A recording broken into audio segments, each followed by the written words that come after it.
Remember the swimming sensations of the 2008 Beijing Olympics?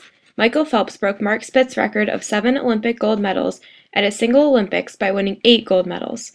In 32 swimming events, 25 world records were broken. What caused this sudden success? Although some would argue that new technologies had improved training techniques, many experts say that Speedo's Laser Racer was the cause of so many time drops. Over the last 100 years, significant changes have been made to suit designs to minimize the amount of drag they create in the water. In the 1900s, the material of the suit was the factor that had the most negative impact on performance, so suits changed from being made of wool to silk. More recently, suits have been designed to create the least amount of friction.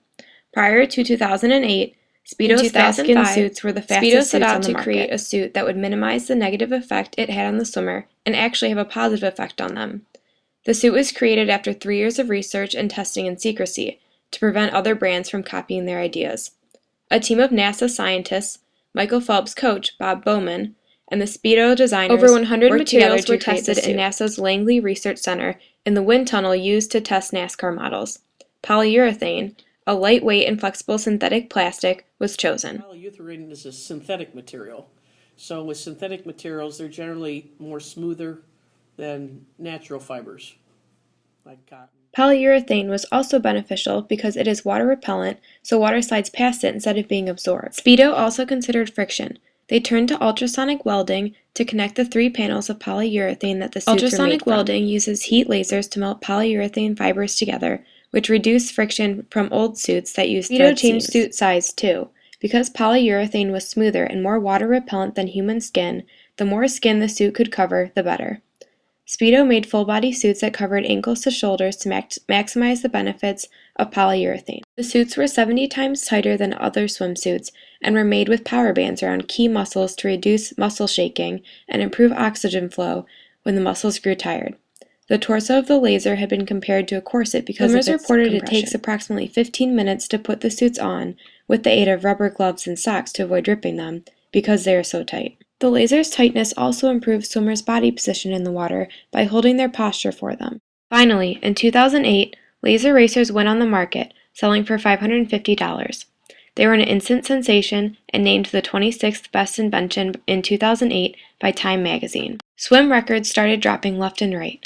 No other company had anything like lasers, so swimmers started breaking contracts with sponsors just so they could wear one. At the Beijing Olympics, 94% of gold medals were won by swimmers wearing lasers. Some swimmers even wore 2 suits to double their effect. After so much success, many people became skeptical of the suits and wondered if they were helping swimmers too much. FINA, the international governing body for competitive swimming, began testing the suits. According to their tests, the ultrasonic welding reduced friction by 6%, and the compression of the suit gave swimmers a 5% gain in energy. The overall effect was said to be a 2% time drop, which is equal to several years of intense training for Olympians. Other companies started questioning the morals of the suit. TYR and Blue 70 filed lawsuits against Speedo and FINA over the ethics and testing of laser suits. They claimed the suits trapped air pockets, which increased the buoyancy of the swimmer. In 2009, FINA ruled that laser racers were legal due to their buoyancy and ability to mold bodies. The suits were so compressing that they could turn a soft stomach into the equivalent of a six-pack, which gives lazy athletes an unfair advantage. FINA called the suits technological doping, which is using equipment as an unfair aid in competition. Now, all swimsuits used in competition must be approved by FINA under their new rules. Swimsuits cannot cover above the waist for men or below the knees for men and women. They cannot be more than 1 millimeter thick, have air pockets, or have a buoyancy of more than 1 Newton, and only one suit can be worn. FINA now sells Laser Racer Elite suits for $375. They are a modification of the illegal suits because they still use ultrasonic welding to reduce friction and compression to reduce muscle vibrations, but they are now made of nylon and spandex. Suits are not the super suits that the Laser Racers once were, but world records continue to fall. We may never know the full effect these suits have had on swimmers' races.